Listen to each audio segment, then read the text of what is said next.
ইউসুফ আলাইহিস সালাম, জুলাইখা তাকে আটকায় ফেলেছে ঘরের মধ্যে, তালা দেওয়া, খিল দেওয়া, সিটকানি মারা, পালাবার পথ নাই, চতুর্দিকে উলঙ্গ নগ্ন চিত্র। আর এই সুন্দরী যুবতী নারী জুলাইখা তার প্রেম নিবেদন করেছে হযরত ইউসুফের কাছে। যৌবনে ভরা টকবগে যৌবনের যুবক হযরত ইউসুফ আলাইহিস সালাম, সৌন্দর্যের পিরামিড, বাঁচার কোনো পথ নাই জুলাইখার কুপ্রবৃত্তি চরিতার্থ করে দেওয়া ছাড়া।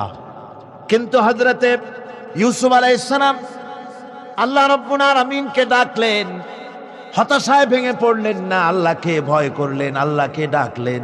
আল্লাহকে ডেকে, আল্লাহকে ভয় করে তালাবদ্ধ দরজার দিকে যখন দৌড় মারলেন, রব্বুল আলামিন আপন কুদরতে দরজার তালাগুলি খুলে দিলেন।